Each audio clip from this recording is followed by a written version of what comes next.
This prisoner's having a fit. Ambulance, yeah. He was arrested for violence and now he's completely out of it.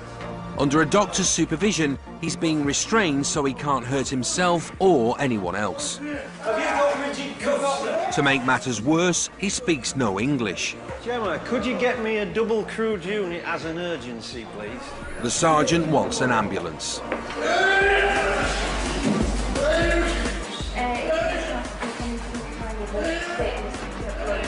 He's shaking and he's foaming at the mouth with blood coming out of his mouth. When he was charged, he was sweating and shaking, which are signs of alcohol withdrawal. One man has brought every custody officer to their knees. What do we need? We just need a few more officers to CID, then uniform arrive as backup. This guy's built like one of the entries to World's Strongest Man. He's had a fit, he's panicking. Down, down. What happens in a busy custody suite when there's no one left to hold the fort? It's the ambulance here. Down. Welcome to the lockup. On the northeast coast, the city of Hull gets its fair share of booze-related crime. Of 25,000 arrests every year, more than a third involve drugs or drink. And most end up here at the custody suite of Humberside Police Headquarters in Priory Road.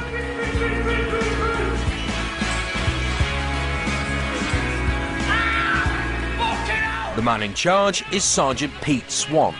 You had your say. I don't want to listen to you either. That's why you're going to a cell. He leads a team whose job it is to look after everyone, no matter how drunk they may be. Wake up.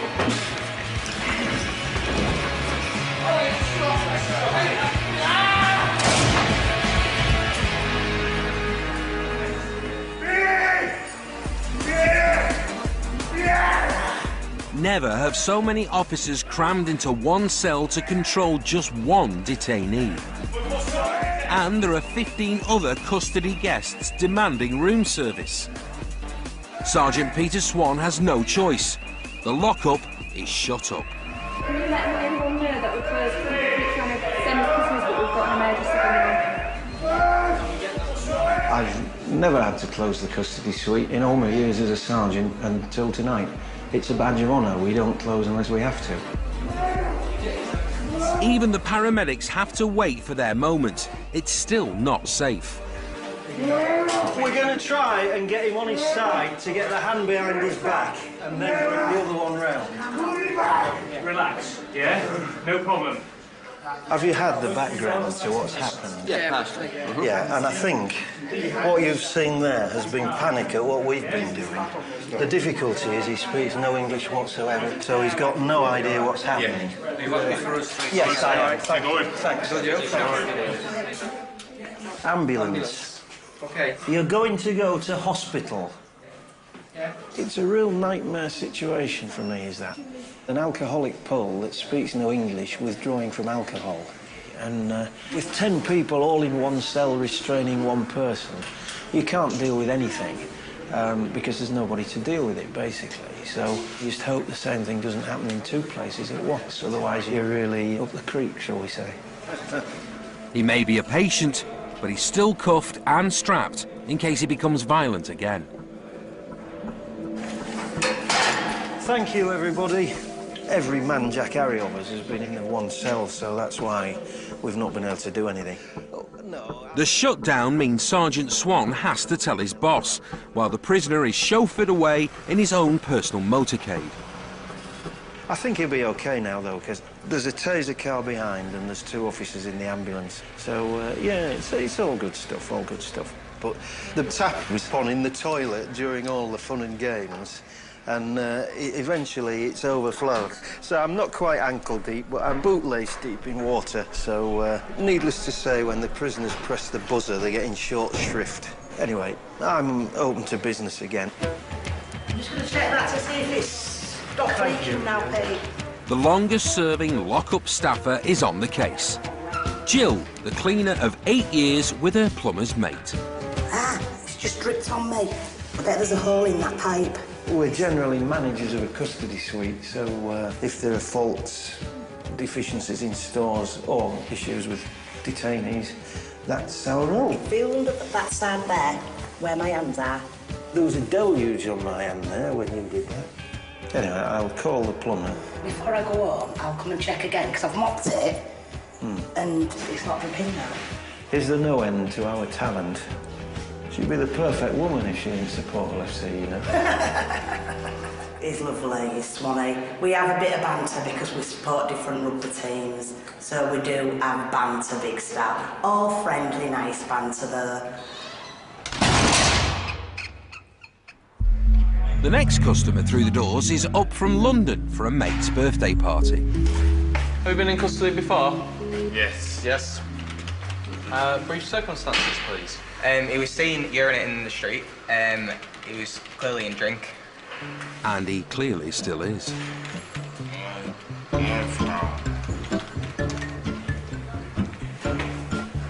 Sorry. Yeah. What's your surname? Gomez Mendes, so it's double barrel. Do you want to spell it for me? G Yeah. O M E Z hyphen. That's one barrel. Yeah. M for Mullard. Miranda. E for Echo. N for November. D for December. O for October. So I've got G-I-M-E-Z hyphen M-E-N-D-O. Yeah. So that's clear then. Are you working at the moment, Ricardo? Yeah. What do you do? Investment broker. Restaurant? No. No. Investment Yeah. broker. Ah, right. I ain't got investment broker. What sort of line of work is it? Where do you... Is it Estate in a bank? Is it... What is it? estate agent. Estate agent? Try that. Ricardo has an international portfolio. Do you speak any foreign languages? I do. What do you speak? Spanish, Yeah. Japanese, Yeah. Italian, Yeah. Is that it? Mandarin, Mandarin. Yeah. Any more? and that's it. That's it. Yeah. That's enough, isn't it? What size shoe do you take? 7.5, but I'll always buy 8. 7.5, but you always buy 8. Okay. Easy. I really need to pass. You what? I need to pass when. You need to pass wins. You need to let it go, Just don't.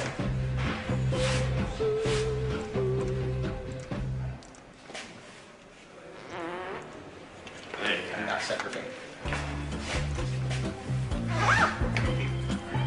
Come over to this side for us. Can you take that as well, just in case you're still feeling poorly?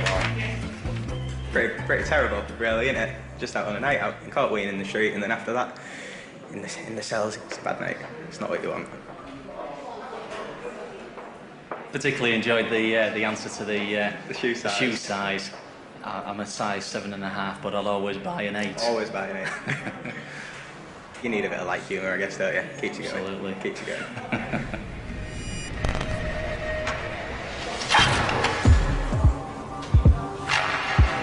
At check-in, another victim of booze is on the way. 1, 2, 3, 4, 5 times 2010. The list of previous offences goes on and on. Once last year.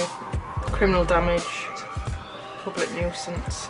DP has contacted police on 999 system as she wanted a lift from one address to another. It's no surprise she's been given an ASBO to stop her being a nuisance. Her ASBO states she cannot call the ambulance service unless a genuine emergency. DP has called 999 and then declined ambulance services when they attend. And this is her second arrest for antisocial behaviour in the last 24 hours. Right. She's well in drink and she's been very, very awkward. Shall we have her in her The usual M11? usual ensuite? Gonna pull you back. That break off and we're away. Are you ready? Yeah. Yvonne Jones has cerebral palsy and uses a wheelchair. Just going back. Hello.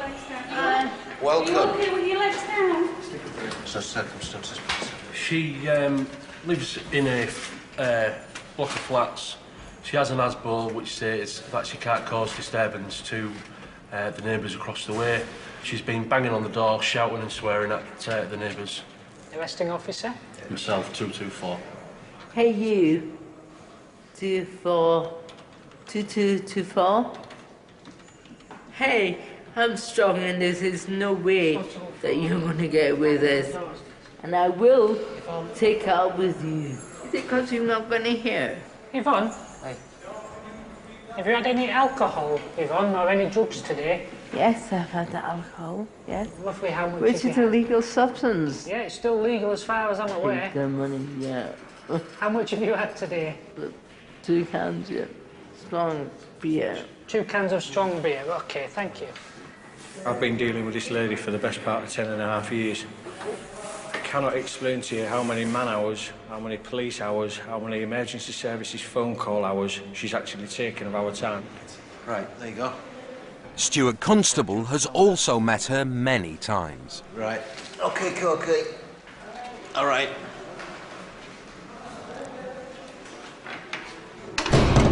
It looks awful. No, she's in a wheelchair, and when she does come into custody, she refuses to move, and also she's difficult to the point of being obstructive. Hey, Yvonne. How are you doing? How are you doing? I'm giving you paracetamol. Yvonne is well known to the custody nurses. Prescribe it back. She comes across as genuine, but she also comes across as attention-seeking. She's quite bright, and I believe she's well aware of the consequences of her actions, and she knows when she phones 999 that there's a good possibility she will end up back in custody. But while she's here, she's got a lot of attention. She's got people looking after her. Which I believe is the underlying motive of why she makes these phone calls. We've had her going up and down the street, in drink, in a wheelchair, kicking off wing mirrors of cars, etc., causing criminal damage. A few years back, she actually was sat in a wheelchair, threw a piece of her own faeces at me, believe it or not, and hit me with a footplate of a wheelchair, and then promptly got up and walked away. This is something she obviously plays on. Only yesterday, Yvonne was in for abusing the 999 system again. And that wasn't the only trouble she caused. Well, she's claiming that she's taken an overdose of ibuprofen. Marvellous. You know that when she told us, she laughed. And we went and looked and there's only 2 missing from the blister pack. I know, but I've explained that we can't afford to take any chances. She knows the score, unfortunately, we can't deviate from it. The police escorted Yvonne to hospital, but when she got there, she had second thoughts. Yvonne's had a change of heart and decided to tell the truth. She's told the nurses that she just wants to be dealt with now, and she's not taking any tablets at all. So on that basis, they've discharged her. Only 24 hours later, and Yvonne's back in for harassing her neighbours, another breach of her ASBO. What criminal offence have I done? I've not stolen a bag of anybody. I've not hurt anybody. In fact, it's ironic. I'm 3 weeks overdue. I'm a diploma in counselling, and I'm a quarter of the way through a degree in sociology. So I like people.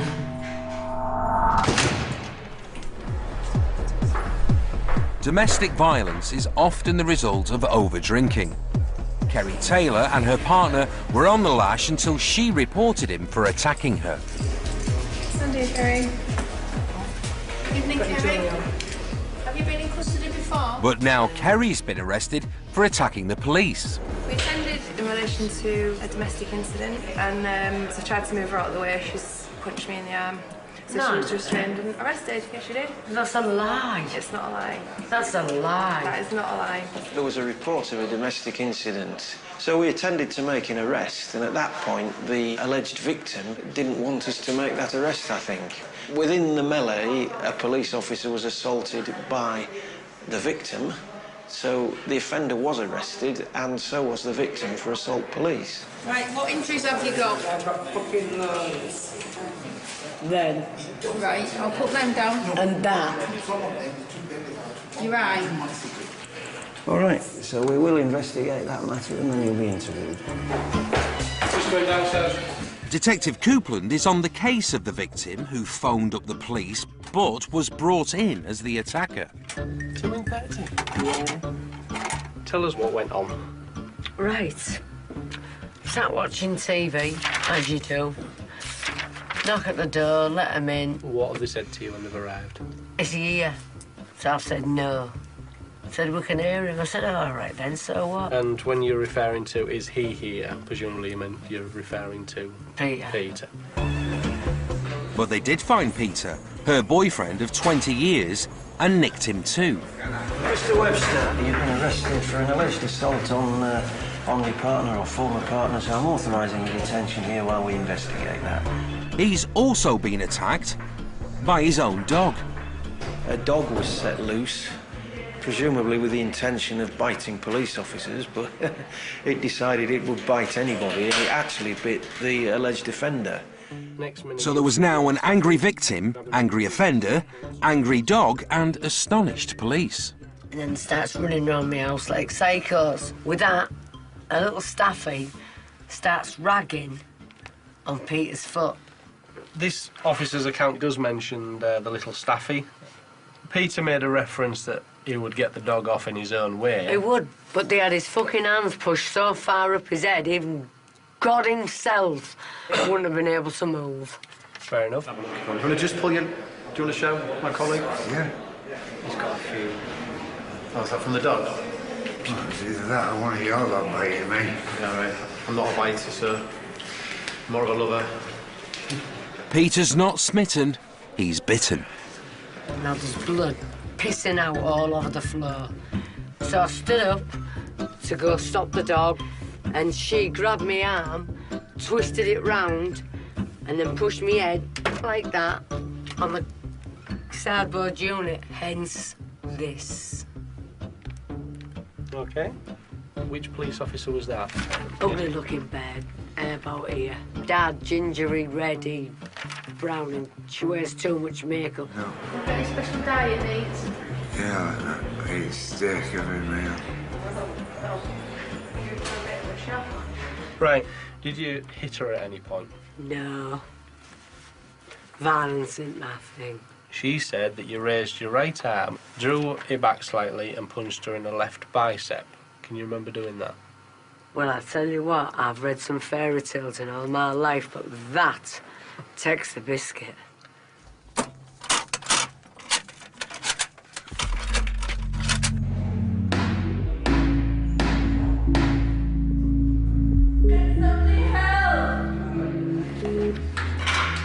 right, Yvonne. Okay. She's fully wet herself now. It's all down the front of the pants, and she said it's gone into her own boots. So she's just sat there in a massive puddle of her own urine. Right.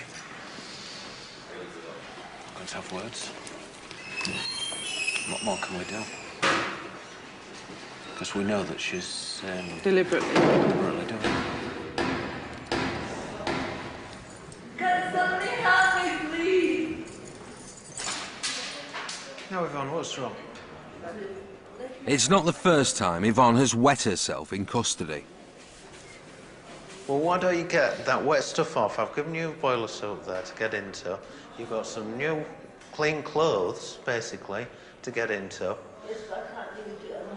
Yvonne, I know that you're not that disabled. I don't know where you're getting it from.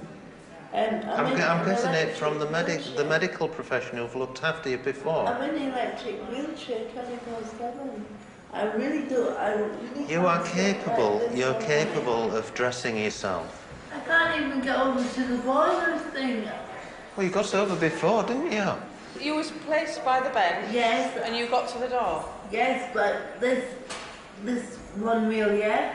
You still was able to move, Yvonne, because we've seen you. You're going to have to help yourself. The fact that she sat and urinated, people might say it's because of her condition, but I know that she can get herself on and off the toilet, and she will use that to be more helpless. But it just seemed very harsh.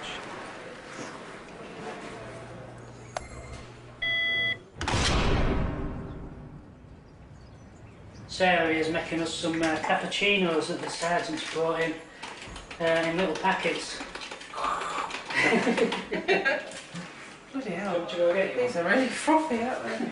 We've had a few problems with detainees, being quite demanding, so sometimes it doesn't matter. There might not be many people in, but they can cause a lot of problems.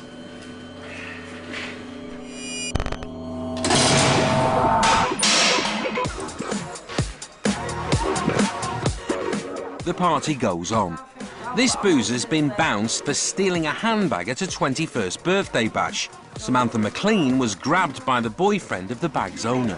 Hey, Samantha, everybody that comes into custody has to go through a risk assessment so that whilst you're here, we can look after you. Yes. Set questions that I ask everybody. Have you had any alcohol or drugs in the past 24 hours? I've had alcohol. What alcohol have you had? A lot of drinks. What, have you got any money? We have, yes. Yeah, I've got some money. We've got 2 20s and 3 10s, but we're seizing those. Why? As evidence to either prove or disprove your innocence or guilt. It's a load of shit. Yeah, I came well, out with that money. I got grabbed by my throat by some stranger.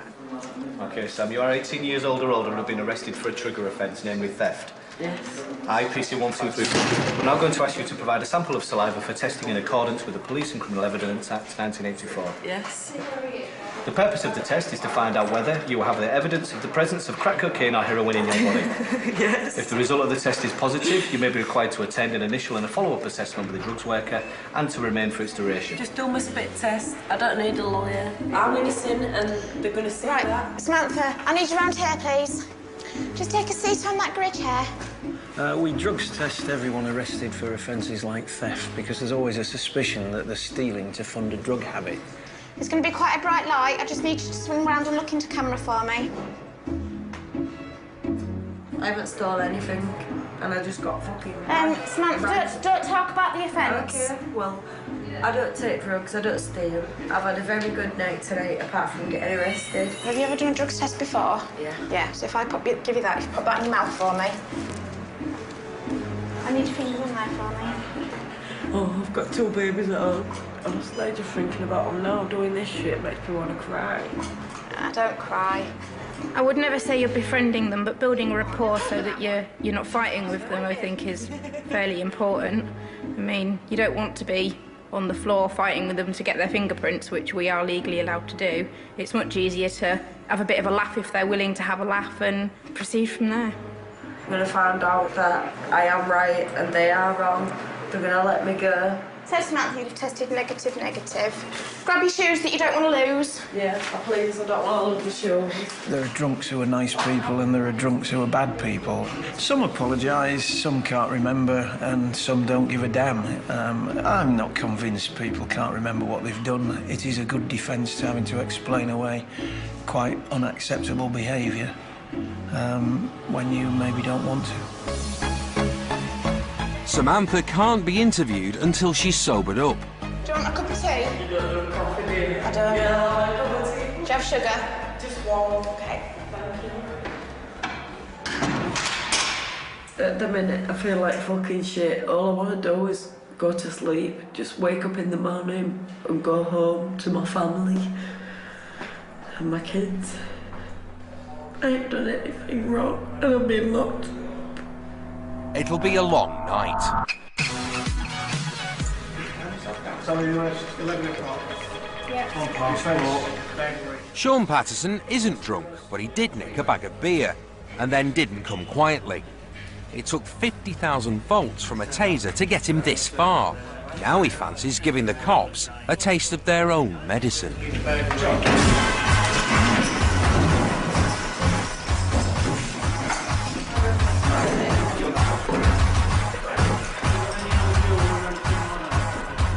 came in on suspicion of burglary and criminal damage, but the charge sheet is growing by the minute. He decided to try and kick one of the arresting officers. Got to say, one of the more pathetic attempts at assaulting one of my colleagues, and within the cell was his clothing being removed in order that it could be searched. And then coincidentally it's been seized because he was arrested at the scene of a burglary, so forensic transfers mean that the clothing itself is evidence of the offence.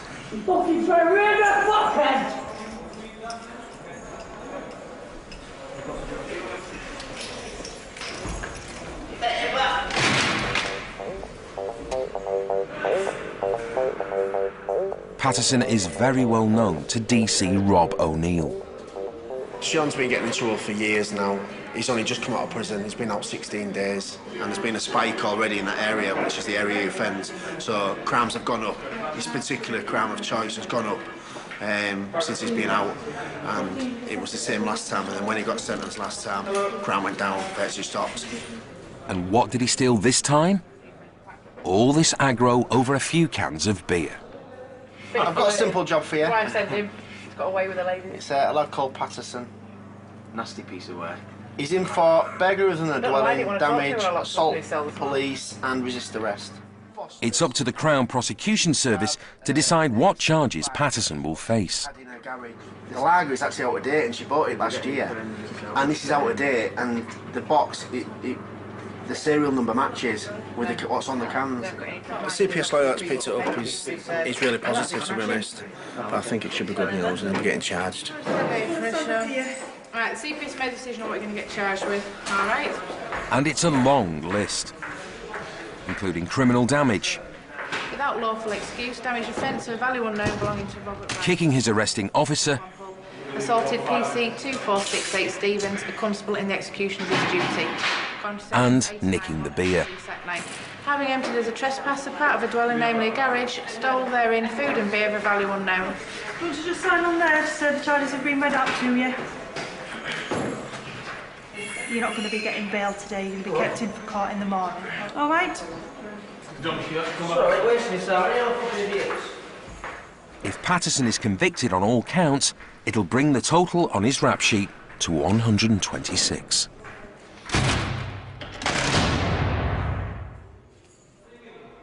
Finally, peace returns to Priory Road.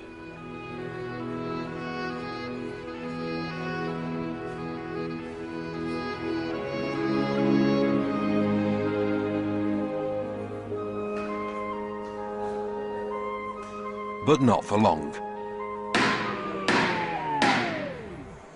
Yvonne has managed to change into dry clothes, and she's managed to dismantle her wheelchair.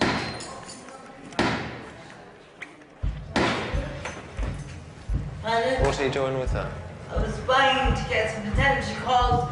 I can't get to the... Listen, you can get I some... said I can't get up. Listen, I think we've been more than reasonable with you. I don't think so.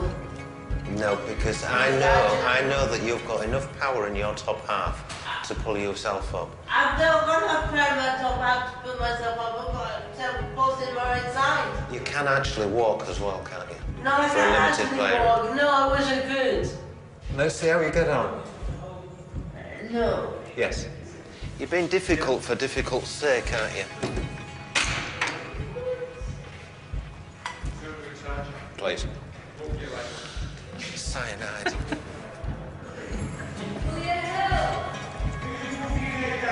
Yvonne insists she can't get out of the chair unaided, but the camera never lies.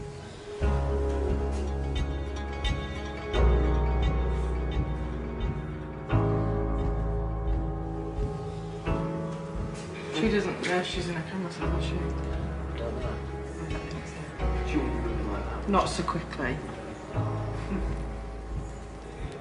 I find it really upsetting to watch because it looks like we're not bothered to help her, but we are. And if you try and help, she will make it really hard for you to even manage to hold her, so she risks falling anyway.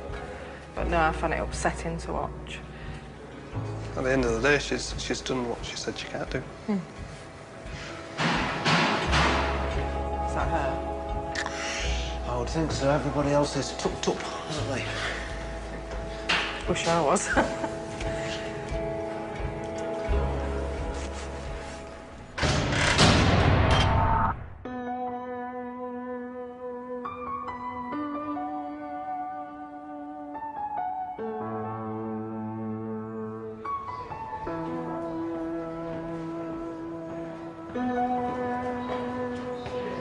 By sunrise, Samantha's lost her sparkle. It was horrible, cold, noisy, you can't go to sleep, and then when you do go to sleep, you've got somebody opening your door, like to check see if you're still alive and that. I suppose it's the job, but yeah, it wasn't very nice. She's still denying she's nicked a handbag. I hope they do check the CCTV footage themselves, and then they might see it in me who did it. They might see the real person who took it. But they are checking the CCTV. There's the pink bag. There's Samantha. And there goes the bag with Samantha.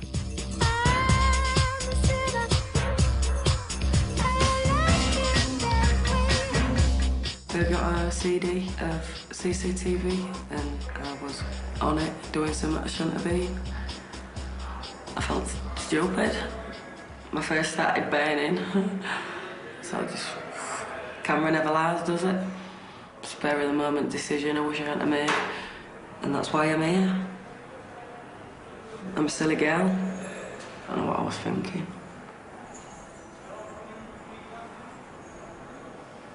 You know what they say? Don't go out. It's in the bag. 12 months conditional discharge and £50 to the victim.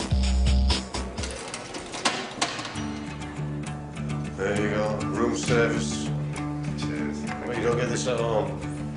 Huh? All right.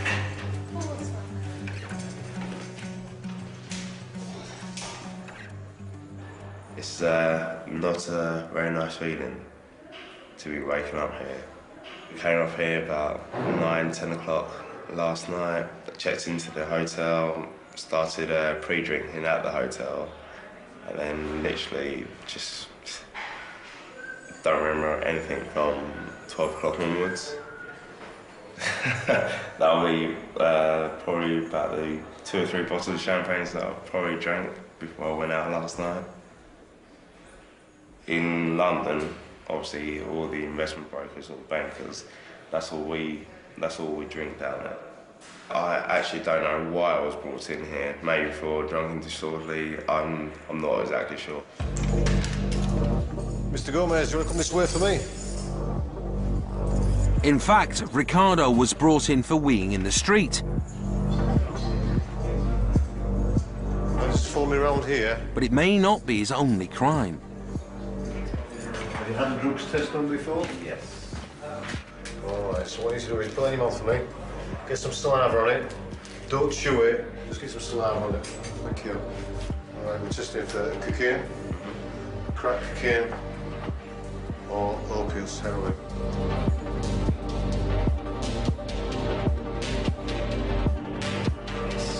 So much of it is a blur. It's unbelievable. Knowing that I won't be pre-drinking like that ever again. Do you use any cocaine at all? When I was 18, probably tried it. Right, why I say that is because it's come back positive. Okay. For cocaine.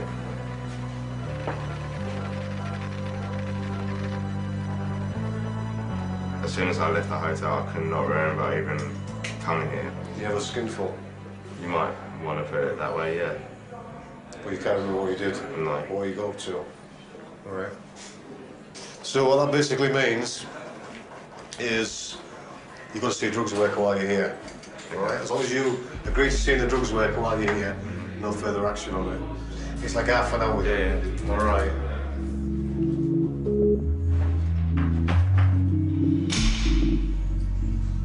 but the hangover is about to get a whole lot worse. Hello there, we've arrested someone that you guys have got wanted. Ricardo is wanted by police down south for fraud. They'd like to talk to him about some dodgy share dealing. Right, you wanted by St Albans, you're aware of that, aren't you?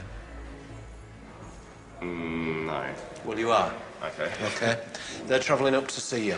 Okay. Okay, they're at this present moment in time. Right. It's sorted. It's been a bad trip up north for Ricardo. It's just relating to an offence back in 2010, which kind of came back to bite me in the butt 2 years later. Guess why they call it karma? What goes around comes around. Get off! Yvonne, the ASBO breaker, was found guilty of breaching her order and was jailed for almost 6 months. Hey, you.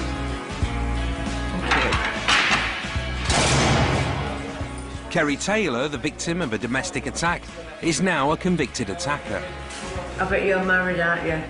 Do you know how I know? How? Because you iron your shirts like no one I know. That might be because he just has standards, Kerry. Do you want to command him, my love? She was fined £210 for assaulting the police officer who had come to her rescue. See you later, Kerry. See you soon. Her partner, Peter, received a caution for his attack on her. High flyer Ricardo was fined £80 for urinating in public, had his drugs talk, and was collected by police from St Albans. He still lives with us in Hertfordshire, so we're actually going to take him back to save for the inconvenience of leaving him here stranded in Hertford. And then you could have one less person in custody. The good news for him, he got a free lift home and was later cleared of all fraud charges.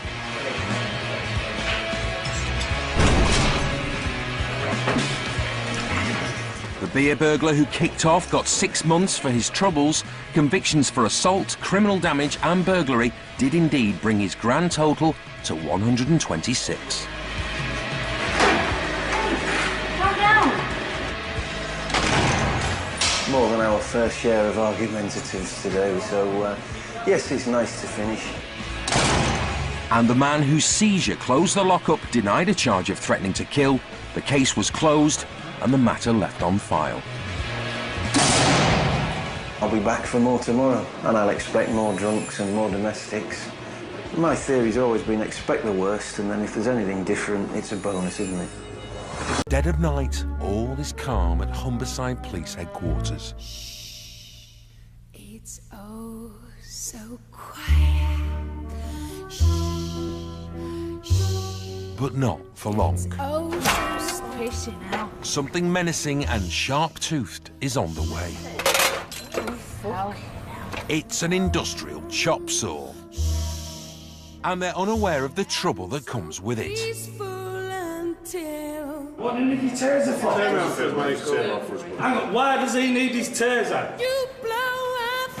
There's 3 there. I'm cuffed up behind my back. There's 1 there. I don't know how many behind you with him. Why does he need his taser in his hand?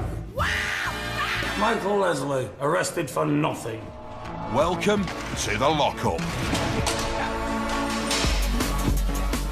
On the banks of the Humber, Hull is one of the commercial and retail capitals of northern England.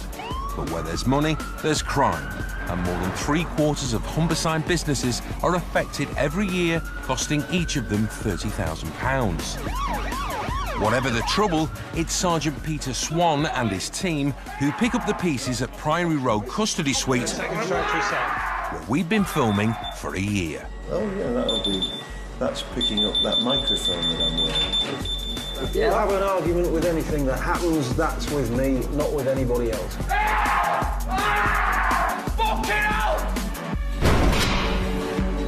Look at me. I'm 5'10", and you can't put me down. He's got a taser. He's going to use it on you if you are in here.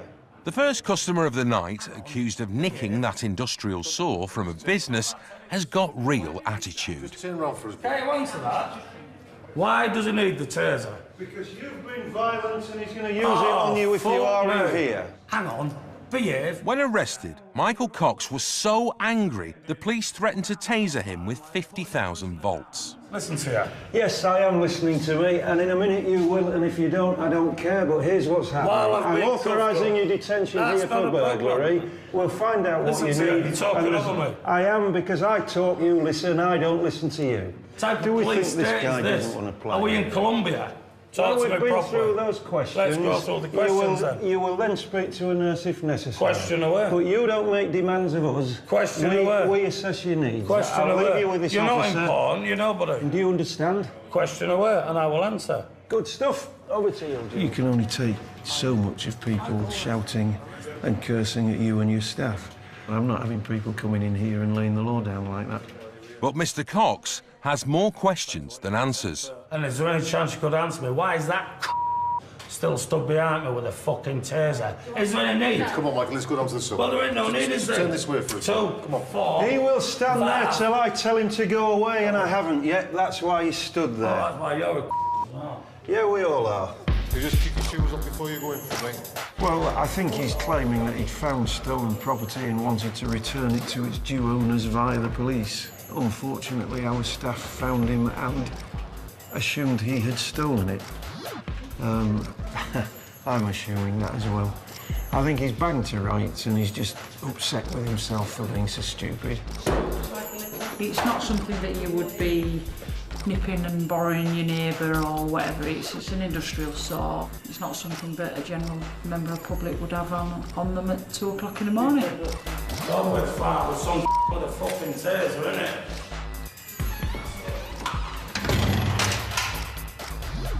I guess he doesn't like tasers. It's an attempted theft that's brought the next man in, but he too thinks he's done nothing wrong. Well then, mate. All right. You expected to be here tonight, did you? No. Okay. Time of the arrest for me, please. 23:40. Right, what we do is, mate, just have a word with these officers. Stephen Coupland surprised a thief trying to break into one of his company vans with a crowbar.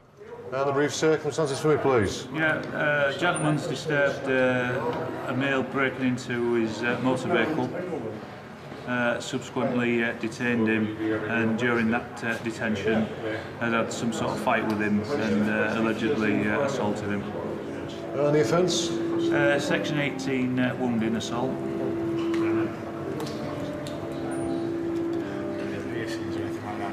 Any piercings? What do you mean? Like nipple piercings? Oh, no. I was a bit old for that. No, I was a bit old for that now. Would you like anybody informing that you're here? Not as yet. We'll see how long I'm going to be here. I'll need to speak to my wife if I'm still here in the morning, which I don't want to be. He may be smiling now, but he's unaware of the trouble he's in.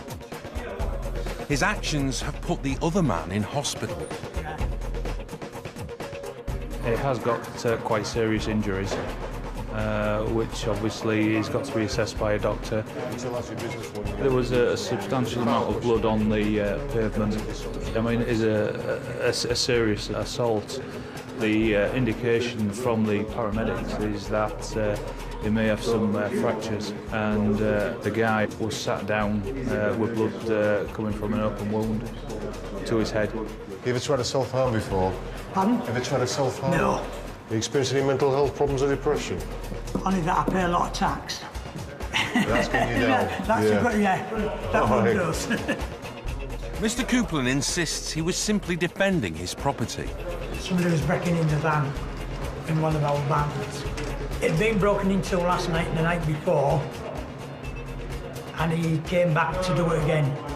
He hit us a couple of times and I hit him back. But the question is, did he go too far? Caught somebody breaking into his van car. He's trying to protect his livelihood. Yeah, because he needs that to do his business, etc. Obviously, he's overreacted because this guy ended up in Rummy Hospital. But the point is, this guy's had a crowbar and he's gone to hit him, hasn't he? And he's defended himself. The pertinent point is, you've said it, he's overreacted.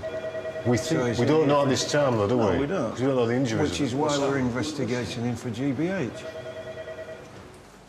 I heard him, so I'd gone out. So I confronted him, and he swung round with this bar, and he hit me on the hand, but I took it off him and brayed him with it. This man might be a citizen's hero. He may be a nasty piece of work who people fear, and we have no means of knowing one way or the other. So he's in here for an offence. It'll be investigated, and at the end of it, we might charge him, we might not. If charged with GBH, Mr. Coupland could be sent down for a long time.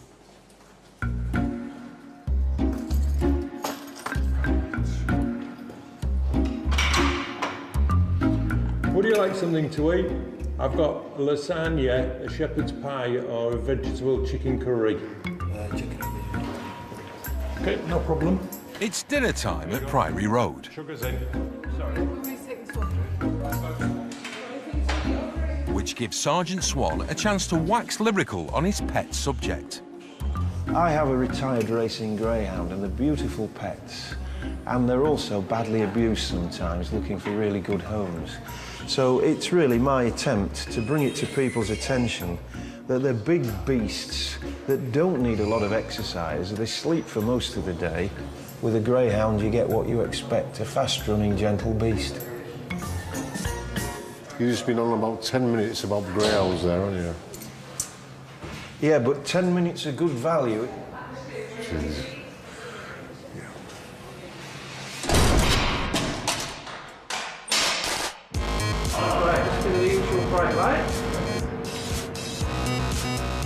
The man accused of stealing the industrial saw is still complaining about the abrupt end to his bike ride. Got 6 coppers there. Why do you need one with a taser? Totally over the top. But he has calmed down enough to be processed. Right, martial arts, boxing, No. karate, languages, any No. trades behind you? No, check me underground. CID are weighing up the evidence, and there's more than they bargained for. That is huge. I don't know what I was expecting really, but I wasn't expecting that. So he's now got that. He's found that, he alleges. On you on a bike? You riding on a bike? He was seen riding a bike carrying this, and he said he was going to take it to his family and hand it into the police station. However, he was riding the opposite way from the police station anyway, so obviously we don't believe him. Well, they wouldn't, would they? But Michael Cox claims he was just being a good Samaritan. He was just outside of a mate's double glazing factory, so I thought I'd look after it till the morning. Ask my friend if it was out to do with him. If not, then obviously inform the police. But unfortunately, I was lifted on the way home with it. Take a seat, man. I'm going to get a good fall right out. I've done now, so I've got nothing to worry about. Waste of equipment, waste of resources, and a waste of my time. But there you go. As I say, I'll be released without charge. But following a search of his house, they found this, and this, and this. So DC Bradley is convinced it's an open and shut case. So that'll be straight out of some premise somewhere, that. There's CCTV footage from the scene. You can see 2 males here acting as lookout outside the compound. And the lad we got in custody is wearing similar clothing. He's wearing lighter trousers. He's got a darker jacket on him, so he's got some kind of baseball cap. And that's the clothing that our man's wearing. And if that isn't enough, there may also be forensic evidence. We found out that there's footwear marks which have been left at the scene. See if it is the same pair of trainers which have made that mark. So things aren't looking too good for Mr. Cox. But he is still claiming the police have got it wrong. And when it comes to the law, he seems to know what he's talking about. I have no intention of permanently depriving anybody. You need intention to permanently deprive, and I have no intention of such a thing. So this might not be such an open and shut case after all.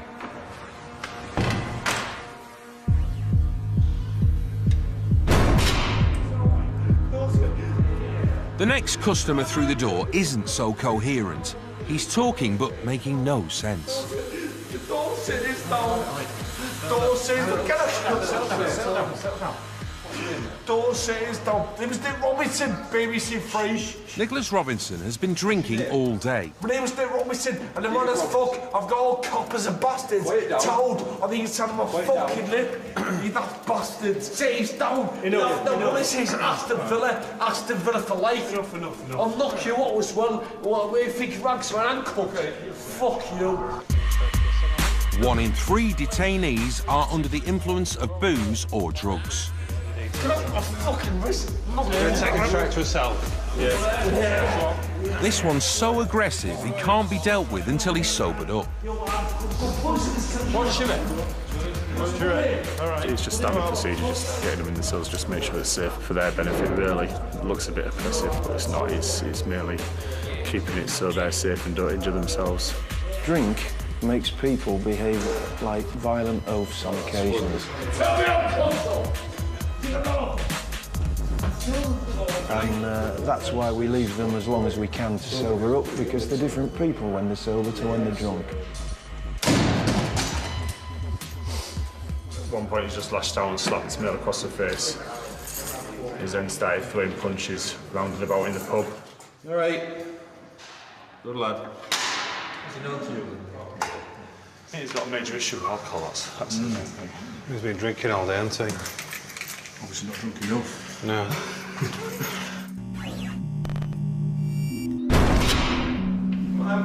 It looks like booze is also the cause of this young lad's problems. He's 17 and so out of it he doesn't know where he is. Offence, please. Criminal damage. His parents called the police after he chucked a wheelbarrow into a neighbour's garden. He's one of 250,000 youngsters who find themselves in the UK's lockups every year. Take some deep breaths and calm yourself down. We got to the address, the lad went out the back door and was jumping over fences. We followed him over the fences and detained him. He was calm at first and then he started getting a bit agitated, started trying to run away and kick off and lash out at us. So we put fast straps on his upper body, his knees and his ankles just to calm him down. It's his first time in custody. He's covered in scratches from the chase, but so spaced out he can barely sign his name.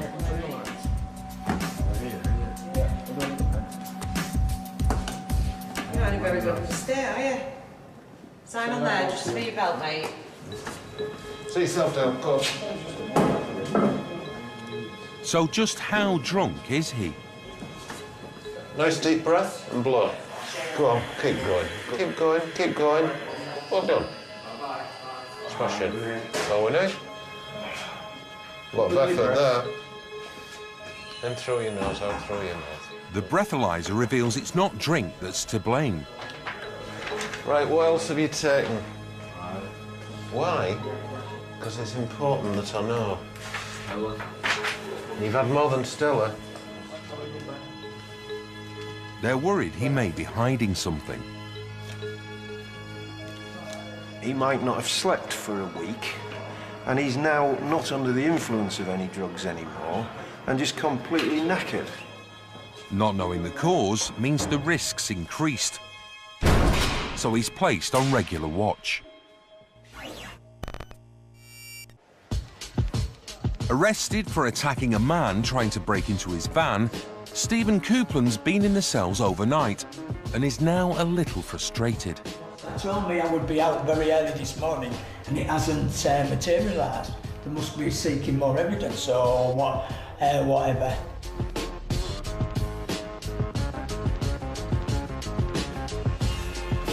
Dead right. The investigation is gathering pace. Scenes of crime, Mike Ashford. Hull's answer to CSI is on the case. I found some, what looks like blood on the wall. There could be traces of blood still in the crack where it's gone down, so I've taken some swabs just to see if I can gather some of that evidence. It may be lost, it may be not.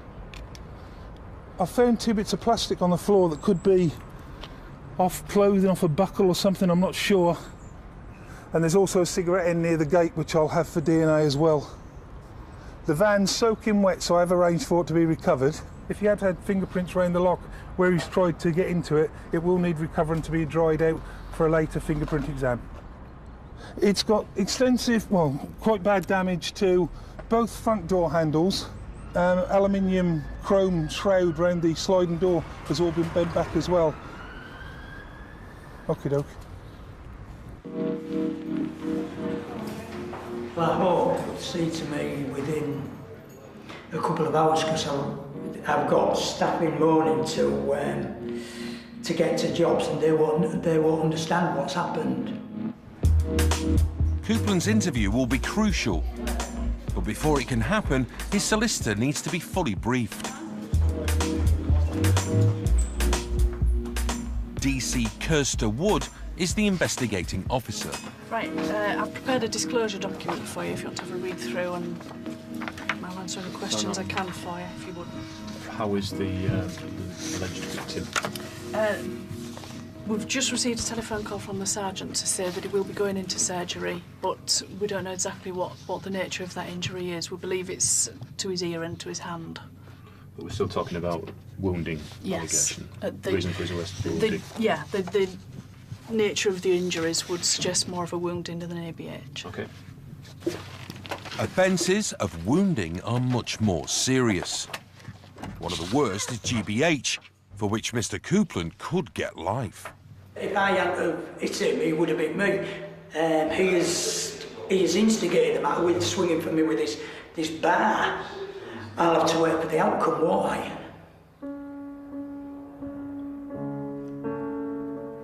I hope to get off with a caution.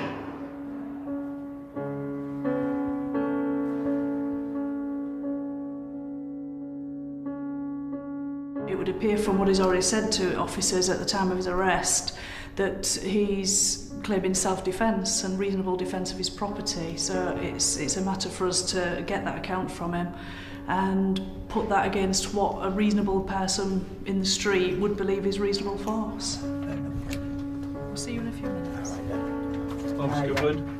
All right. Yeah, I'm Robin Smith. I'm a solicitor. I'm afraid that's as far as I can go in your presence. Understand.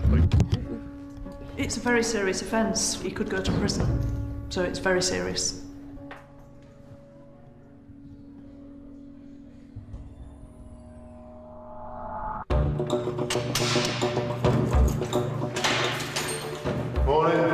The 17-year-old wheelbarrow thrower is starting to cause real concern. Lee, wake up for me, mate. Wake up for me, mate. Come on, buddy, wake up for me. Sit up. Come on. Wake up. Wake up. Come on. What have you had? What have you had? What have you taken? With the lad so difficult to rouse, the nurse is called. Come on, mate, see if you can stand up. Come on. Come on, stand up for me. Stand up. Have you been on drugs or something? Eh? Come on, stand up. I've been in there and he's very, very hard to rouse and wake up. Come on then, buddy, this way. Come on. We don't know what he's taken. He hasn't had much alcohol in his system, but at his point they could have taken some type of drug. I'm gonna sit down on this grey chair for me. The nurse is gonna have a word here, find out what's going on. Right. So what have you had? I don't know. Well, you must know.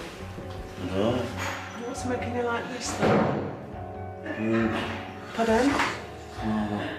Were you normally like this? No. Right, look at me. Look at my finger.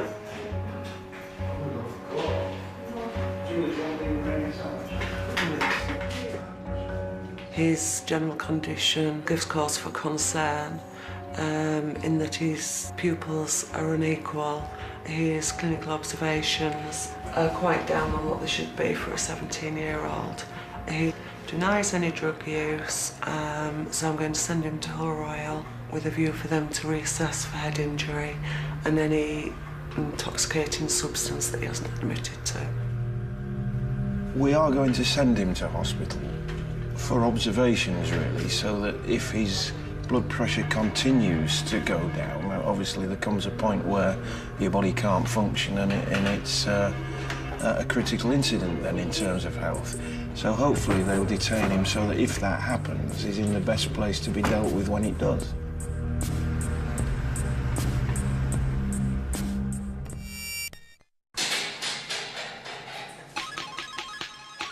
So you're 14. Were you born in Hull? Yeah. Have you been arrested before? Yeah. At 14, this lad's even younger than the wheelbarrow thrower. So young, he's brought his mum with him. But it's not drink or drugs, just messing about that's got him banged up. Time of arrest? 0920. And the circumstances? Circumstances, there's two separate incidents. One, he's been seen to ride a mini motor near to his home address, causing harassment and alarming distress. And then the second one is he was on top of the Long Hill Link-Up Trust on Shannon Road on the roof, again causing distress to the people working there at the time. What people say. Yeah, it's obviously the grounds for my arrest though, isn't it? Yeah. Right, okay. As well as riding his mini moto, the lad's been seen shouting and swearing from a rooftop. And with that sort of behaviour, like most juveniles with ASBOs, he's broken the rules. Would we out before quarter-past 3? I would think so. Just hang on to that because you'll need to wear it when you go into the cell, OK? This young hoodie could be trouble in the making. We've known Mark since the age of about 10 or even before. We've just had a long conversation with him in the car on the way here. Hopefully it gets through. It does get through to some people, but others go the other way and lead the life of crime. How many times have you been in here now? I don't count. About? Probably more times than you. You have to use the clocking on card, don't you? Do you get sick of coming in here? It's alright. Yeah, because you get treated too good, don't you? Should be on bread and water. Like all over the place. You'd describe him if you lived in the area as a bloody nuisance, really, but nothing more. He's causing occupants and residents in the area quite a lot of annoyance, so we've stepped in to try and stop that. By imposing an antisocial behaviour order, which means he can be arrested every time he steps out of line. Do you want to stay for his photograph or not? No, He's so comfortable at Priory Road, he's happy for his mum to go outside for a fag. He's been through the system before and he was a cheeky chappy. So it was just a case of, he knows the system, he knows how we work in here. Look into the black box, here we go. Don't look at me. He's just doing kids stuff really, driving on fields with motorbikes and that type of thing, which obviously is still breaking the law, but he wasn't what I would call a bad lad. Come on then, lad. And that can be an issue with ASBOs. Once you've got one, you can be pulled in for relatively minor things. All it takes is for someone to complain.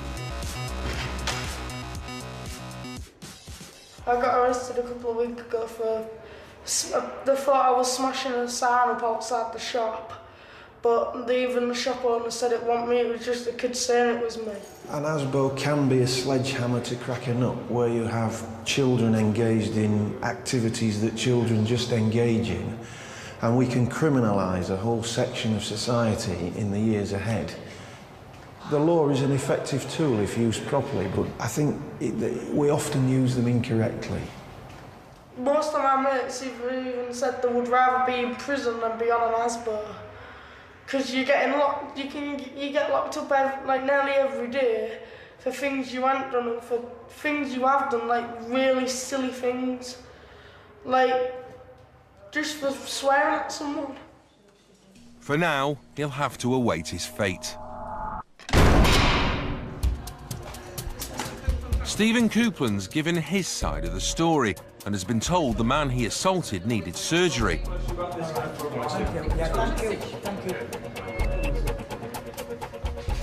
He's finally beginning to understand the gravity of his situation.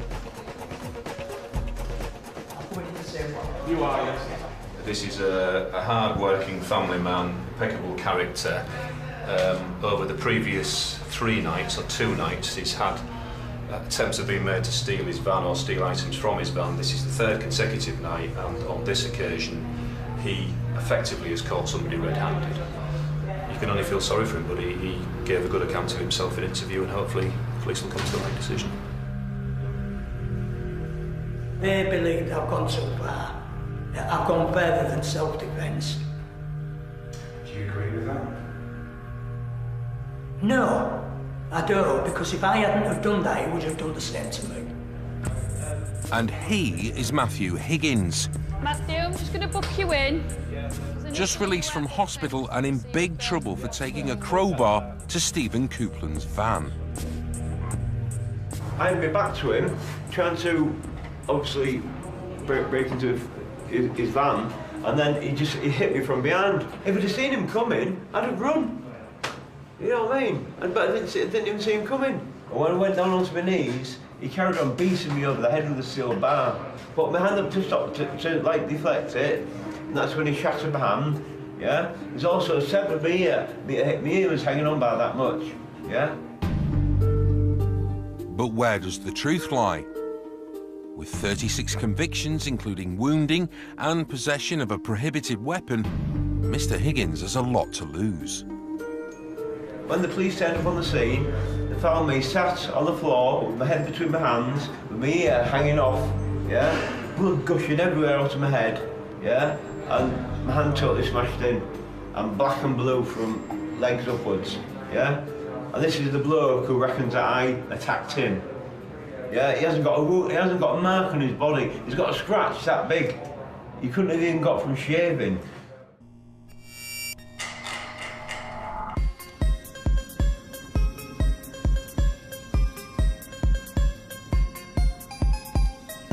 Was you a bit of an handful when you came in last night? It's amazing what a night in the cells can do. The stroppy drunkard Nicholas Robinson is a new man. I've been arrested 3 times this year, and it's all alcohol related. I was definitely drinking yesterday. I was with my girlfriend in Hotpole. That's pretty much all I can remember. I know I must have been it because my ear's swollen and the side of my head. If it was fighting, I look like I lost the fight, to be honest, with the size of my ear and my head, so I don't think I could have done anything really bad. I get drunk, I don't get violent, I go to sleep. The drink withdraws people's inhibitions, and how you stop people doing that, if it wasn't the drink, it would probably be something else. Rich, if you just blow into that, I'll hold it, mate. You just blow into it, and I'll tell you when to stop. Keep going. Lovely, thank you. It's still going up. Does it just say pissed? It says very drunk. Does it? No, it's 76. That's why I don't drive. 77, so he's still quite under the influence, mate. So I won't be able to interview you just yet. What time did you get arrested, do you know? No, I had been arrested. I got woke up by that lovely copper this morning. I wanted to give me a cuddle. 9:30, so you must have had a hell of a drink last night. Reckon? Yeah. You lose about 10 units an hour. You alcohol dependent? The drive is 35 units. And I've been here, what? You're at 77 and you've been in for 12 hours. That means he was 6 times over the limit when he was arrested. Are you alcohol dependent? Do you drink every day? I do drink every day, yeah. You do? How long have you been alcohol dependent? A couple of years, 2, 3 years. Are you ever trying to have any help for that? Yeah, I'm registered with a company called Aquarius because I live in Birmingham, you see, money back, it's my birthday. I've got counsellors and things like that. So are they trying to wean you off it gradually then? A little bit. They've got the worst advice ever. They're like, oh, we wouldn't recommend you stop drinking just yet because you'll start having fits and stuff. And you can't, that's the worst thing you can do, you know. I'll keep drinking then. Yeah, but alcohol's different, you know, to drugs. Drugs, you can come off it straight away and you'll go through cold turkey. Yeah. But with alcohol, if you do that, your organs can shut down. Yeah. So they've got to wean you off it very, very gradual. So he's fallen off the wagon again, and he's still only 22. But he's not your usual drunk. I'm a successful young man. I'm the regional manager of my marketing company. Alcohol doesn't affect me one bit. In fact, sometimes when I'm sat there drinking, I have my best ideas. Well, the only thing that's dragging me back is the alcohol, but it's not really dragging me far. Is there anything else that I need to be aware of? Yes, I'd like an ensuite in my cell, if that's possible. You're unlucky, mate, because the one with the Xbox and everything else and it's been spoken for. Oh, is it? You're joking. So you're unlucky on that one. Can you give me seats from the pack for me then, please?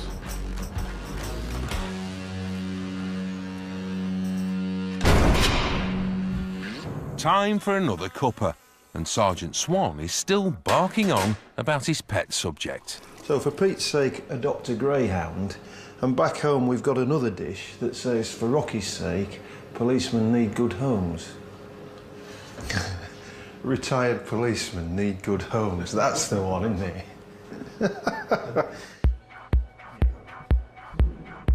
The 17-year-old wheelbarrow thrower who was near to collapse is back in the lockup. You're moving a bit better. You spoke your beans, have you? No, let's just move this one off. I'll tell you what, let's clean you up a little bit. The hospital discharged him because they decided he was under the influence of drugs and needed time to sleep it off. Just a little bit concerned about you, that's all, because you generally, after a little while, drowsiness and things like that starts to fall off, doesn't it? Well, it's not fall off at the minute. But the police aren't so sure. He may have banged his head running away from the arresting officers. Ah, dear. You okay down there, fella? There's a doctor with you, and I'm the police. Do you understand? We have somebody who isn't getting any better, and we don't know why. His consciousness is about zero, and he's incapable of sitting up and supporting himself, and quite incapable of standing. And he also has slight bruising behind his ear. So there is a chance that it isn't actually any drug that's causing this. He may possibly have head injuries. So the doctor now is suggesting that they maybe do a CT scan because you wouldn't expect somebody to still be under the influence of drugs. Here's the ambulance service, please. I'm calling from Primary Police Station, the custody suite. With the possibility of a head injury, they're taking no risks. 2 hours after being discharged, he's going back to hospital. We're not doctors, so this just isn't the right place to have anybody where you're not at all certain as to what the symptoms are. But this isn't a get-out-of-jail-free card. He'll still have to answer for criminal damage, but only once he's recovered.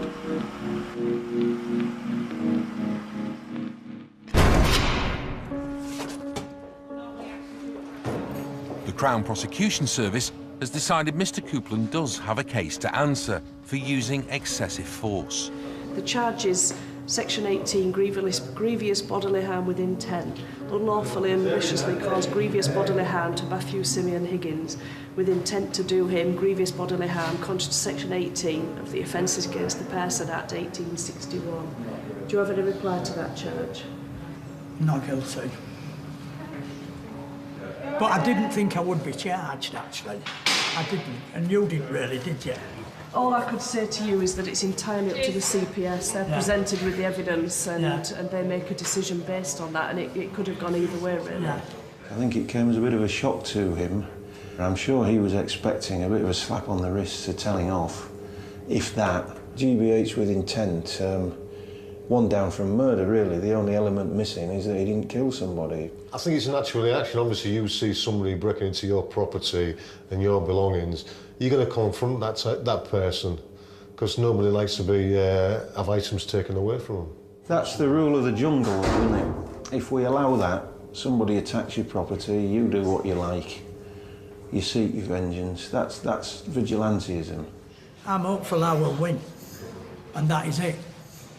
My peers will put us right, won't they? The 12 men on the 12 good men on the jury. Yeah. See ya. Bye.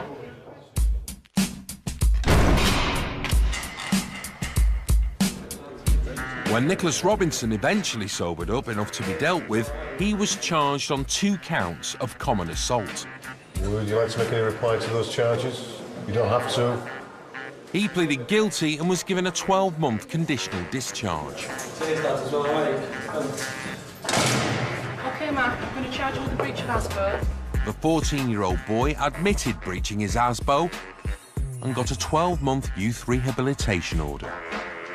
Come on then, your taxi's waiting. I'd have to be a bit naive to say I don't expect to see him back again because he's been through the custody system several times quite recently.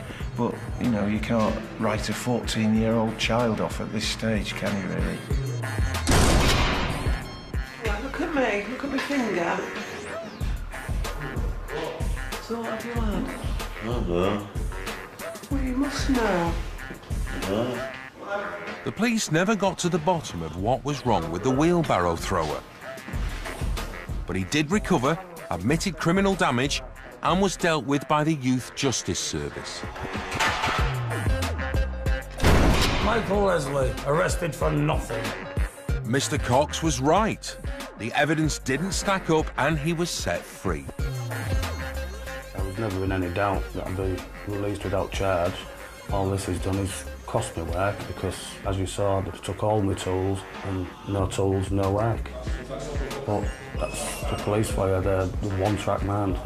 If they're sure you've done something, they'll get the teeth into you and they won't let go. The case against Mr. Coupland was also dropped. It's got extensive, well, quite bad damage to both front door handles. The man who tried to break into his van refused to give evidence. Matthew Higgins was convicted of attempted theft and going equipped. He got a 3-month suspended prison sentence and had to pay Mr. Coupland £420 compensation. It was the right outcome. You should be able to protect your own gear, what I've worked for. What I was charged with, there was no way I went out intentionally to inflict the punishment that he got. He started it. He was the one with the crowbar. He got what he deserved. Sergeant Swan's shift is over, but like all good coppers, he's never off duty. Even the dog's worried. When he misbehaves, I just like to show him the other side so that he knows what's in store if he does it anymore, you see. So you learn your lesson, dog. Yes. Right, home time. Next time, the lockup becomes a kindergarten. How old are you? 15. Every year, 2,000 kids are banged up in Humberside. Right, a solicitor and a lawyer is basically someone that will come here to the police station and help you with the legal side of things, you know, all the law and stuff like that. And many of the adult guests are just big children. Look that way. Don't look like you're going to spit at me. Look at this. Look Calm yourself down. What are you doing? Calm yourself down. You're only taking the swing. But the lockup is certainly no fit place for kids of any size.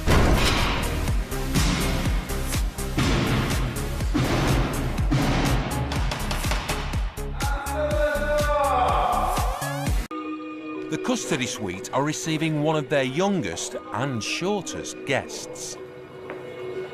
You been in custody before? No. No. Right, what's going to happen, I'm going to word with this officer, find out why you're here. I've got to ask you lots of questions. All right, just answer them best you can, OK? Do you know what a lawyer is? No. Right, a solicitor and a lawyer is basically someone that will come here to the police station and help you with the legal side of things, you know, all the law and stuff like that. Do you know how tall you are? No. No, you stand them up against the ruler when you get a second.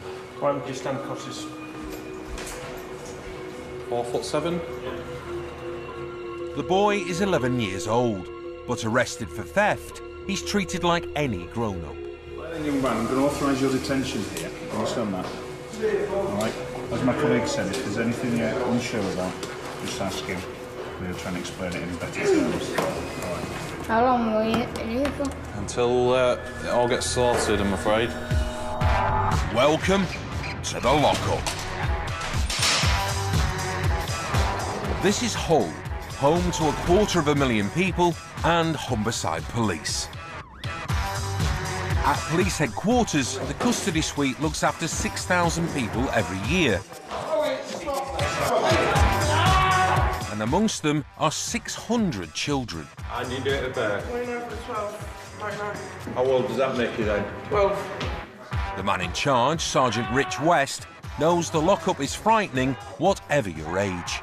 My 8-year-old's bigger than that lad that we've got in J1. Just think if she was in here. Scary.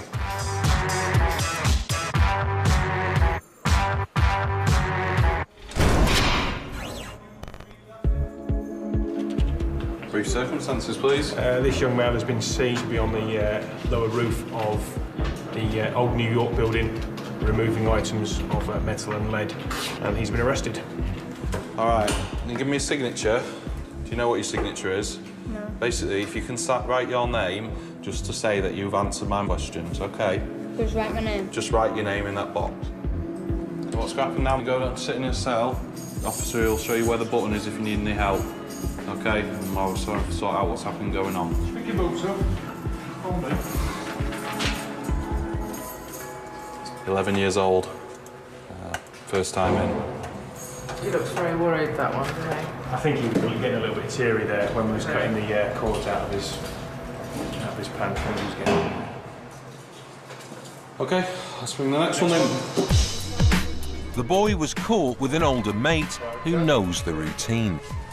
All right, come stand here. You've been in custody before? Tommy was in for a week. Together they were found on a roof, suspected of stealing lead. And that's not all they were up to. Just to go in the bin. Too young to have them, aren't you? That rubbish in your lungs. And your date of birth? He's 14 years old. Do you know how tall you are? I thought we better check to see if you weren't grown. Go to that ruler, put your back to it. Was 4'8", what are we now? 5'1", just got up. I won't be growing anymore if you keep using those cigarettes. Cannabis. You just think of when when you were a child yourself, and I was still riding bikes by the, when I was 14. So to arrest somebody who's 10, 11, 12, you just think what does the future hold for them when they're starting out that young. Do you know what sister is? Yeah? Do you want one this time or do you not? You're all right. In the lockup, there's a juvenile wing where the boys will be kept in separate cells. Just grab your jacket and your shoes. Do you want a blanket? It shocks me in a way, the fact that they're that small. It makes you have the awe factor thinking, oh, when they're that young, and you see them walking down the custody block. But we don't get many in, so we don't see a lot of kids that age, thankfully. Thankfully indeed, because this is definitely no place for kids. Offences? Section 5, public order. For what? Hostile routine patrol, came across this gentleman with his penis out, urinating in full view of oncoming traffic and members of the public. Not living up to his name is Ricky Love. Got out to speak to him, and before we could do checks, etc., the male's behaviour became very aggressive. And you was gonna bat me. You was gonna bat me. Made various threats to bite our nose off, etc., etc. You're a fucking dog, aren't you? We approached him, straight away began being verbally abusive and aggressive. We put the cuffs on him, he then became even more aggressive, started struggling with us, he was trying to spit at my colleague in the back of the car. Then it developed from there to where he was threatening to bite our noses off. Yeah. I'm going to advise you right now, right that moment, none of that hit me. You better make sure that nothing like that ever happens again. Because I'm not like you, I'm not like you.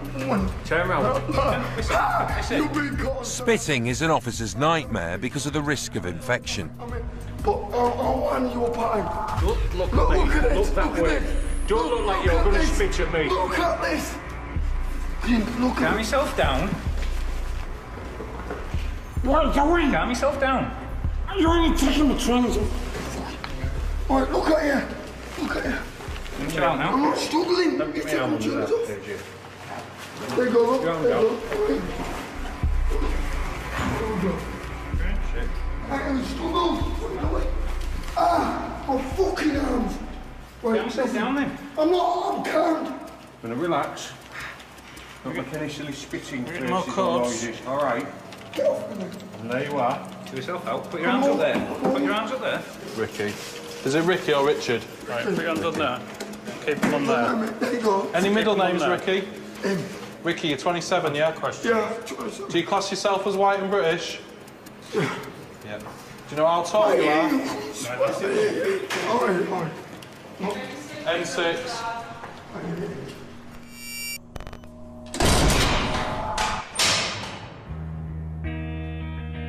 Two more kids have been arrested, this time on their way to school.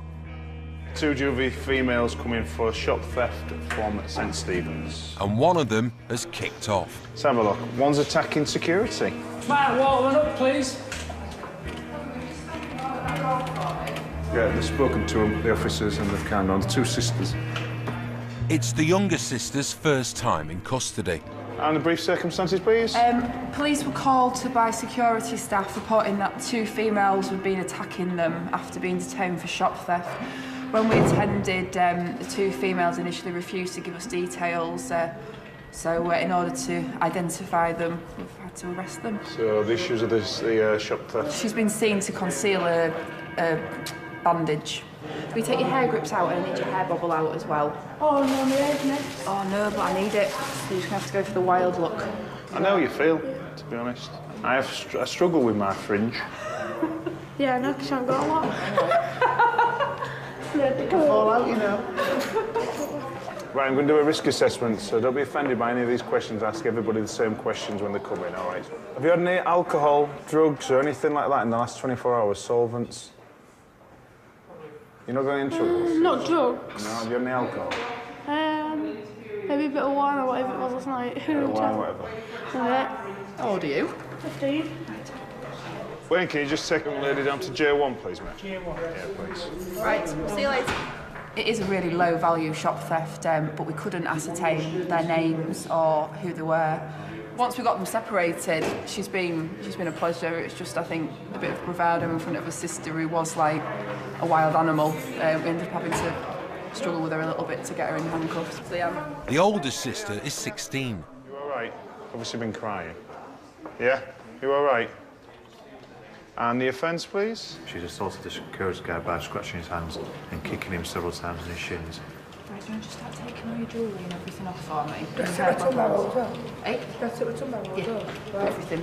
In the back of the van, she didn't have this blood. She's indicated that she's been chewing inside her lips and all the rest of it, so he's going to have to come out. No, I did that, that's what I did all day. He's going to have to come out. He's going to have to All come out. She's calm now. She wasn't initially when we informed her that she was under arrest. She just exploded. But luckily, I've got a muscly colleague who came to my assistance. And the cause of all this trouble? What are the marks on your arm?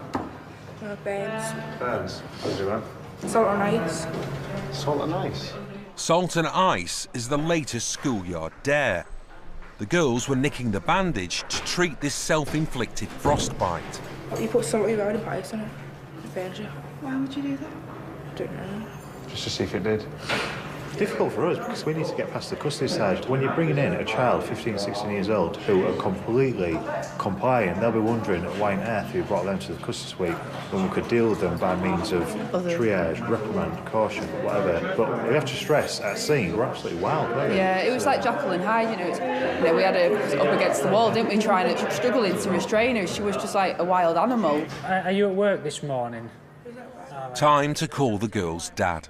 Yeah, I've been arrested for suspicion of shop theft in town centre. Would you be available sort of as and when we need you to come down? All right, you're heading. You're quite welcome to do that. I don't know how long you might have to wait at the front desk, but you certainly can come down and you can have a chat with them at any point if you want to. All right, cheers now. Thanks. Right, bye. Then. Inhale.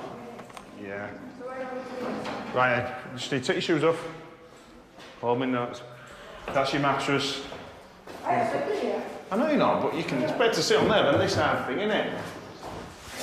All right, if you need us, press this buzzer for anything like toilet or whatever you need to speak to us. Just press that buzzer and we'll come down to you. All right? Sure? Well, the officers are going to go and get statements from the security staff. And then as soon as your dad gets here, we'll get to interview you. All right. When it's juveniles, there's two schools of thought. One, you can be real nasty to them to make sure they don't want to come back, or you can be nice to them. I think, having two girls myself, I think I take the nice approach to them, to make sure that, one, they're not going to do anything silly to themselves.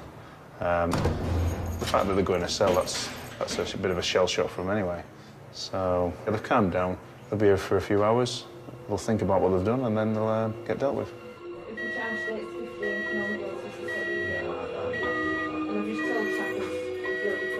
Who's buzzing? What number? The 11-year-old boy wants some attention. You all right? You sure? Is this your first time in custody? What do you think of it? Boring, isn't it? No tellies or PlayStations in here, isn't he? Once your dad gets here, what's he going to say? Kick your butt. Do you want a drink or anything? A cup of tea? You want sugar in it? Two. You understand what's happening to you? Get the water in case you want it later on. Don't you fall off that bench, you're not the biggest of lads, are you? Sometimes they come in and they're really like, yes, I'm in again, and they try and think the big I am. It's a bit of a hardo for them, really. Tell their mates that they're in custody. But these two, they do look a bit scared, but you want them to have a bit of a fear factor to try and put them off coming again. And I've just told Trappers. Now the older boy wants some attention too. Hey, what did you say? Is that what you've rung the buzzer for me to say you come? Right. Yeah. Right. I'm going to switch you off if you keep buzzing for no reason. It could just stay there until you do meals, alright? Do you know what you rung the buzzer for, Sarge? I've finished. Oh, bless. Probably lonely and wants to talk to people. My 8-year-old's bigger than that lad that we've got in J1. Scary. Just think if she was in here. How old are you, Rich? You must be cracking on a bit. 29. What, again? You've been stuck on 29 for about the last 15 years, have you? It's going to be a long night if you say I'm over 40. Or is it the snow on the roof that makes you look older? The Queens have now got 6s, so...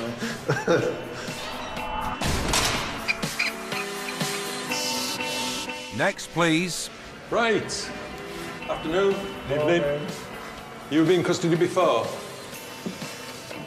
Years and years ago, I reckon. Right. Well, what I'm going to do... John Farrow has just ploughed into a parked car, but why he lost control is a mystery. And the circumstances, please. We had a report that a male had been seen driving in erratically and crashing into another vehicle. You know more than me. Witness spoke to him. He appeared to be under the influence of some sort of substance. Excuse me. How are you feeling at the moment? Different. Different. Have you consumed any alcohol or drugs in the last 24 hours? Yeah, I don't think I've had any drugs. You've had no drugs? Right. How much alcohol you had, roughly? That's what I'm on about. Last night...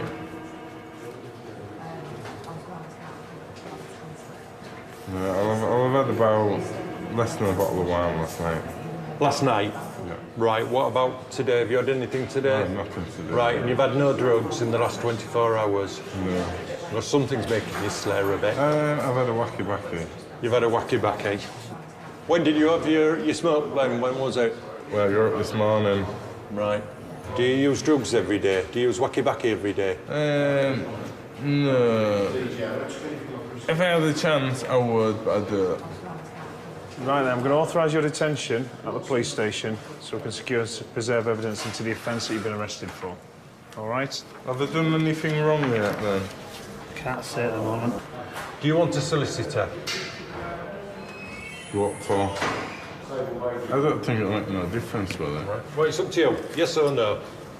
I'll think about it now. OK. Right, you want to come over here, then? When you came in, he was looking at me, but everything I was saying wasn't going in. It was as though he'd had a taken drugs or drink. On manner of experience, what would your thought be? What's that? On this? What you're going to blow? Yeah. I've no idea. Right. Deep breath. Blow. Keep going, keep going, keep going, keep going, keep going. That's it. Done. Now what we do is we wait for the results. Okay. 0. So it's nothing in my system at all? Yeah, whatever. If you've had some alcohol, it's out your system. Yeah, just... Mr. Farrow now thinks he can go home. All these coming off. I'm all free. He blew 0, so I think that's when he decided that that was his pass to leave. John, just come here, John. John, just come here. The results are 0. Do you want I to don't copy? want nothing, truthfully. I ain't done nothing wrong. You've just forced me into this, and I'm having enough. When he was told that he would still be residing with us, he decided that he was going to take exception to that and get a little bit stroppy. Right, what I'm saying is, do you want a copy of the... I've run from police on all occasions, and I will do it. This is down on our next step. We'll come down this. He's had something, so we can't just let him go, because if he gets back in a car, he could wipe somebody out and kill somebody this time, so then we've got, it's on our conscience, and we could have prevented that.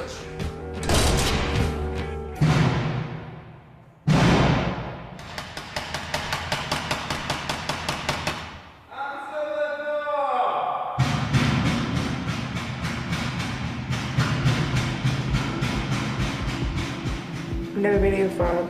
I don't like it. I think it's scary. It makes me more angry. Just being boxed in a room on your own. That's what scares me. The girl's dad has arrived in reception and he's not happy. I mean, the way they're treating them kids, to me, it's a serious criminal, do they not? They've done one mistake. It's the first time they've ever been done up like this. I'm just going to go and speak to the dad of the sisters that have come in. There's some question about his suitability for appropriate adult. When kids are in custody, they need an appropriate adult to represent them. Normally, that's a parent, but not always. I'm Sergeant West, I'm the custody sergeant at the moment. I understand that there's some issue regards fingerprints and photographs. You're not? Right. I appreciate you've been in custody yourself before, is that right? Right. So you know that there's, by law, we can take the fingerprints by force if need be? Well, you're not getting them done. Right. Why is that then? Because I won't allow it. Why? Just the man is, I won't allow it. But there's nothing in law that stops us from doing that. He's not me from walking out of here, then, is he? You'd walk out by all means for me. What I can do then deem is that you're not appropriate to be an appropriate adult. You're not keeping them in. And then I can just get your offending team to do that on my behalf. You're not keeping them in. Okay, so are you happy for me to go and do the fingerprints and the DNA then? Whatever. Okay, so I'll go do that and I'll keep you updated once that's been done. The Youth Justice Service looks after kids in custody when an appropriate adult can't be found. Obviously, his concern is his children are in custody, which is understandable. Any parent whose children are in custody are normally quite apprehensive. But what we do try to ensure is the parents understand why the children are in custody in the process in regards to what's going to happen. Are you going to cooperate during the interview as an appropriate? Well, I appreciate that, and I want these girls out of here because it's not a place for them, and I want them to be released as soon as we can. But I can't do that if I'm having little problems being chucked in the way, am I? If I think you're going to be obstructive, then I will just. We'll let you into custody suite. Well, don't let me in, that's what we want to do. Okay. Right, if that's that case, then I'm not going to let you act as appropriate adult. All right? And I'm going to let you offend your team to do that. You could tell straight away that he was being obstructive. It's an inconvenience for him. And for me, he's not going to have the kids' best interests at heart. So at least if Michelle from the offender goes in with them, she can be independent, she can act, she's used to it. She can act on their best interests. Why don't you just come up? Please. The children are manners, so why should they have them photographed and fingerprinted? To me, they've never done all that in their life. To me, they treat them like criminals. They'll be crapping it in there. So if you put your hand out, now your fingerprints, your photos and your DNA will be used to speculate search against any crimes. And if you ever watch like CSI or anything like that, where they through a computer, match it. Yeah, that's what we do. Lovely. And if you just want to step to us. It may be the 15-year-old's first time in custody, but it's new to her dad being on the outside. This way. I've been in and out of these places all my life there and all. And I got put when I was 10-year-old. Was in care till I was 18. I was in and out of prison till I was 34. And then the day, Cat Baron being in there, about me being in there. And then I think to go mad. Because like he's overprotective of me. He must have stopped my pocket money though. I usually like this. I usually go quiet and stay in. Shouldn't have done it in the first place. Just still a mistake.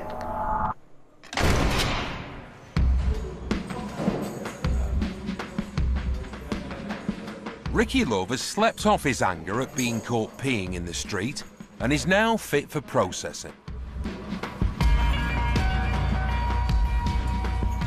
Ricky's a hard man with a long criminal history, but recently things have changed and he's beginning to see the value of family. When was your last in, Ricky? A while ago, I was was in it? for a robbery about a year ago. Yep. Didn't do it, I got no further option. So you haven't been in for a while, yeah? Been out of prison 2 years in August. I've been in and out this 10 years. Getting fed up of it? I have, I've had a son now. How old is he? He's 6 months, but he was 8 weeks premature. Yeah, but he's my world, you know. Yeah. And I've sorted my life out, and then I've done a stupid thing having a week. And then It's the drink, demon drink, isn't it? it just hurts me now. I'm in here not seeing him. Well, hopefully you won't be here too long. All right, can you just stand in there, Ricky, just to say that they're your prints, please? Do you want a cup of tea or do you want water? Cup of tea, please. Cup of tea, do you have sugar? 2, please. 2 sugars, all right. Come on then, we'll take you back. You'll be all right, come on.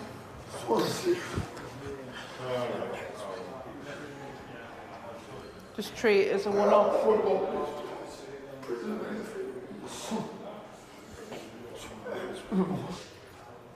I'll get you your brew, all right? I've been in and out of jail the last 11 years, in and out, you know, and this is where it's led me, but the most important thing in my life now is my son, and that has kept me out of prison for a year, nearly 2 years in August, and it's made me proud of myself. It's kept me off drugs. He's sobering up a bit now. I think he's made us just been silly, urinating in the street. He wants to sort of get back to his son, so I think the sergeant's going to arrange to get him out of here as soon as he can. So I'm bringing up 2 girls, what aren't my girls, to my girlfriend's girls, but they call me Dad. That means the world to me. That's what I want in my life. You know, it's always been up there, like you always say, I'm never going back. But you do end up going back. But I've got everything not to go back. And this is why I'm angry with myself for having a stupid wee.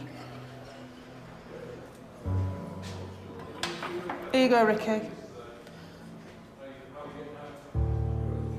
I'm going to have a word with the sergeant about what's happening with you, all right? Because you've come off drink a bit, haven't you?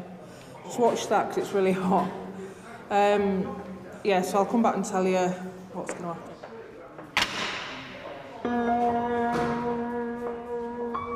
A brew does wonders for everyone. Even the girl's dad is starting to see sense. He's calmed down a hell of a lot now. He needed a cup of tea with some sugar in, so I'll give him that, which seemed to build bridges. I'll let you know as soon as we know. All right. I think he's appropriate now. Cup of tea, it can turn anybody around. Nice cup of tea. It's gone through. Absolutely. Don't leave your hat off. I don't think you'll need it in there.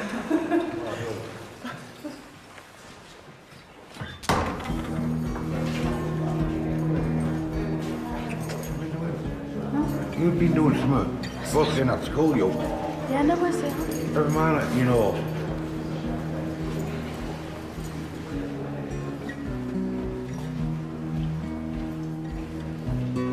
Alright. What are you scared of? This way with me. Both girls will now have Dad in on their interviews. Could look at the triage side of things, but there has to be an admission. It can't be that they're denying it. Unfortunately, if there is a denial, it will go straight to court because there's no other process that we can do if they're not admitted to court. Triage means they'll be released without further action. as long as they know what they did was wrong. You've been arrested for shop theft for a £1.65 packet of bandages. Yeah, we had £1.50 for... I gave you money this And morning. then, yeah, I know, but we had to get a bandage for... I always give you money. Yeah, I know. You've always asked me for money. So you've gone into Tesco's with your sister, yeah? That's right. Let me I'm not showing at you. Let me go Come get on. you some tissues. I'm not showing. Just like your pennies, darling. Come here. I knew you'd be upset. So were you on your way to school? Yeah. Is that why you were going? Okay. What was wrong with his arm? Why did she need a She's bandage? like, do you know what people have done, like a sort of nice challenge? Yes. That she's done them, and like one of them started bleeding, so Okay. and it goes all down her arm. So you knew that you were going to need a bandage, and you knew you didn't have enough money, and you knew that you were going to steal it. Is that what you're saying to me? Well, we didn't know we were going to steal it until like we worked out how much we had left, because we thought we would have had enough out there, and when we got the entrance and that, but we didn't. And then like police came and started kicking off, and then they put her in handcuffs because she was like real stressy. So you understand that taking something from a shop that's not yours is wrong without paying for it, okay? And this is the consequence of that. Even when you're doing it for the best of intentions, you're still stealing. And the daft thing is, they've got a first aid point in St Stephen, so if you'd have gone to one of the security guards, they're just giving her a bandage. Yeah, I know. All right. So let's get you in there. I'm a bit annoyed that she's over a bandage. I mean, I said I gave her money this morning and she's never pitched it. If I knew she was always that, I'd have got one myself. She's all yours. Now it's the older sister's turn, and she's in bigger trouble. Also accused of assaulting the security guard. If they'd have behaved at the scene, then they wouldn't be here. Like the security already said, we'd have dealt with it in-house, wouldn't have even got the police involved. So it's gone from a simple, low-value shop theft to a possible assault, coming into custody, going through the system. Stop shaking. Tell me what happened. We tried just getting out, and he pushed me against the wall, and I didn't like it, so I kicked off, and I started punching him, kicking him, and hitting him, and ramming him into the door. And then the police came. You probably needed to take your details first, I would think, and that's maybe why they were asking you to stay a little bit longer. It was no need pushing against the wall. I understand that. I just need to talk to her about the allegation that's been made against her at the moment, okay? Yeah, but sorry you're saying allegation against her. End of the day, he's done what he's done. They're allowed to... And that, they're allowed he's to not allowed detain. to do it to a minor. They're allowed to detain. I've got the right to go across there and knock his frigging head off. No, you haven't, Andrew. I have. Andrew, can I ask you to calm down, otherwise I'm going to ask you to leave the interview and leave the custody suite, okay? So do you think that that behaviour that you showed there is appropriate? I don't know what happened to me, but Just got a bit angry? Yeah. First time I've done it. When you're nice to people, like you're being nice to me now, and, you know, you're talking to me quite respectfully, I'm talking to you quite respectfully, you get more out of people, don't you? I don't need to tell you that assaulting somebody who's trying to detain you for a criminal offence is wrong. I'm sure you understand that, don't you? Yeah. Andrew, my advice to you would be, do not go around and punch him. That's what I want to do. I know. But we all want to do things, don't we, and we can't do them. Otherwise you're going to end up in here, which is of no use to these two, is it? It's not nice, it's scary. But I honestly thought that would either deny it or Dad would be a little bit more obstructive than what he was, but he was all right until the second interview, so we did okay, really. Okay. Both of them have got no previous convictions, so I'm going to look at speaking to the youth offending team at the disposal of way of triage. Hopefully that's going to be a bit better than taking them to court. And they're definitely banned from Tesco's as well, so the outcome there's a bit better. I'm just hoping Dad don't go in.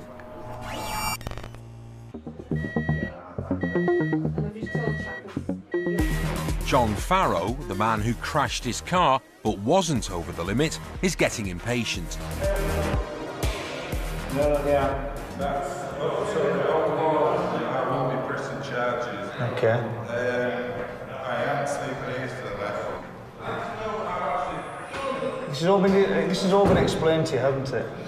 It has. You've been locked up for unfit for a drink or drugs, so it's an impairment. All right, following the accident you had, do you remember that much? No, I don't remember no accident. Exactly. So that suggests to me that you're still under the influence. Explain it to me.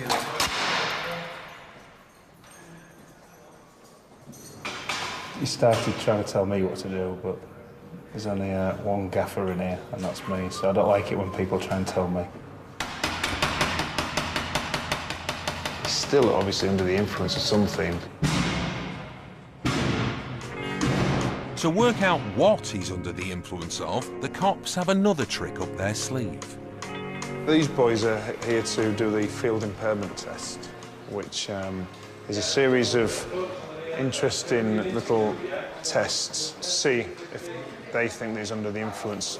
If they deem that he is, then they will ask for an FME to come out and take blood, obviously for the offensive impairment. Can you take him down with the traffic officers into the yard? Yeah. Take him that way. Right. Won't take too long, but it's just a series of tests to see whether you're actually impaired to drive. There he goes. Now the Bobby's showing him how to do it. You must raise your right foot, keeping your legs straight and your toes pointing forward. This is the one-leg stand test. So lift his foot, pointing your toe up to 6 to 8 inches off the ground, and then count out loud. 1001, 1002. 1000 to 1000. I know it wobbles if I do that. Can I have a straight bit of ground? Because my ground goes downhill like this. Which bit would you like then? You must stand on my bit, that was doing all right. Yeah. Right, next one is called the finger and nose test. When I tell you which hand to move, you must touch the tip of your nose with the tip of that finger. Might have the old... Yeah, Warren. Goes up here.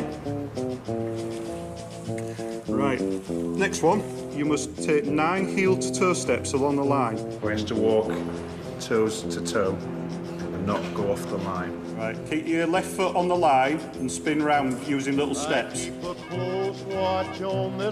Either the line keeps moving or he's not adhering to that line. Right, done.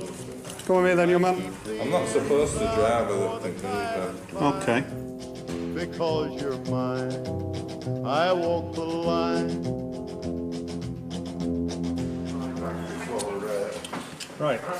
I would say that he has passed the test. The items that he has failed are not down to his impairment, but mainly down to his lack of possible mental capacity to understand what was meant of him. So I would say that he isn't impaired, based on this test. So I think he's certainly under the influence of something. I would suggest that a blood test would be a more accurate reading of exactly what's in his system, and a doctor's statement to indicate whether he feels he would have been impaired at the time of driving. From my observations about the test, it looked like he may have failed it. However, the bobbies have come back and said that he's passed. They still think he's maybe under the influence of something, which would coincide with the fact that he said he's under medication and he's had some today. But Mr. Farrow is now refusing to cooperate anymore. Been in and trying to be given blood. He's in there a while. He's refused to give urine. He's refused to give blood. Therefore, we're going to keep him in custody until the morning, until he's fit. Let the medication wear off.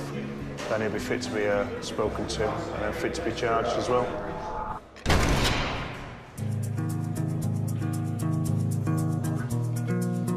A night in the cells brings most people to their senses. As a new day dawns at Priory Road, it's checking out time. And first to leave are the 2 boys suspected of stealing lead from a roof. Having admitted their crime, they're about to be released without a charge. All the 11-year-old needs to worry about is his mum. Your property. Is it yours? So you can get in contact with them. Stay away from them. It's a lot older than your boy. You need some friends of your own age. Do normal things. Playing football. You don't want them to come back. It's not the environment that you want a small child to basically be in. While you're on bail, you don't want to commit any more offences. All right. Don't think you will commit any more, to be honest. Very neat writing as well. You could tell he was still scared and he was thinking about what he's done. And I don't really think that he's going to commit any more further offences, really. I know sometimes we could feel sorry for him, but he's still a serious message that we don't want him back, really. And I think Mum's going to give him more punishment than we can.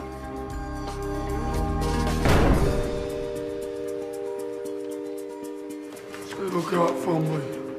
Lovely. That's what I miss, you know. Ricky Love is also being reunited with his child. Thank you anyways for letting me. For weeing in public, he's got a 12-month conditional discharge. Didn't really mean no harm, but it's the way through.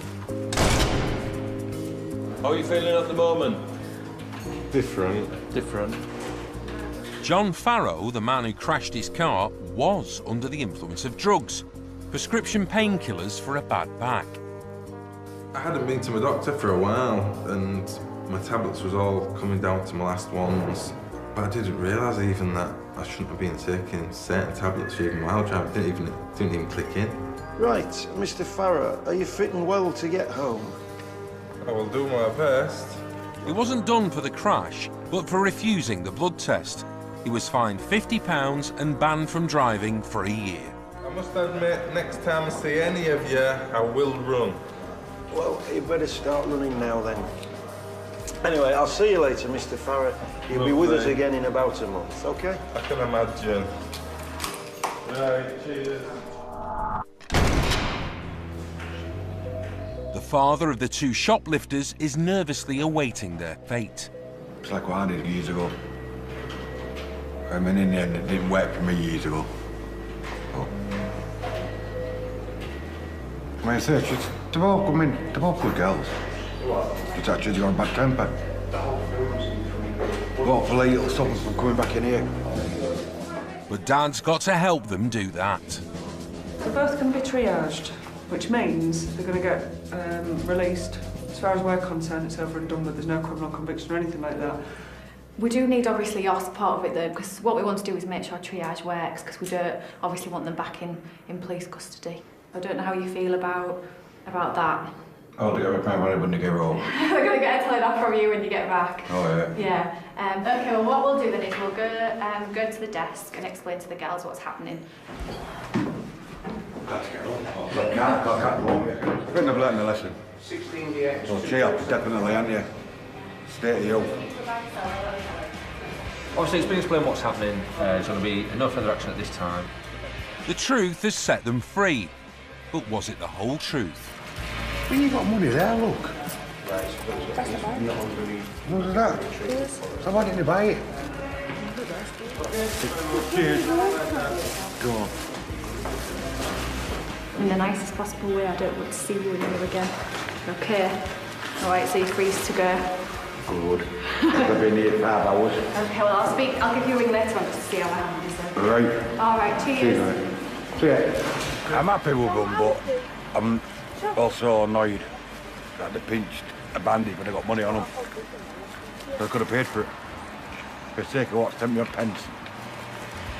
You could have avoided all this, couldn't you? Yeah? Where we can, we'll deal with juveniles outside of the custody and get other agencies involved, like youth offending. But it can't be nice for people to come in here. I know I'm in here, but it's nice seeing me, but not with kids in here.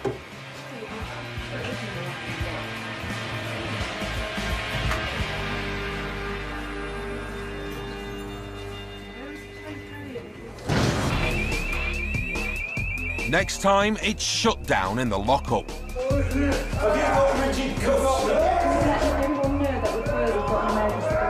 A man who's been seized is having a seizure.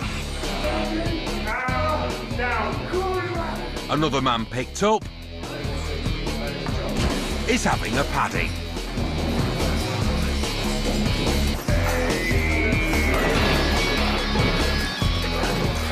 And if you value your freedom, assaulting an officer isn't the best course of action, no matter how rock solid your defence. Well, I tell you what, I've read some fairy tales in all my life, but that takes the biscuit. Fair enough.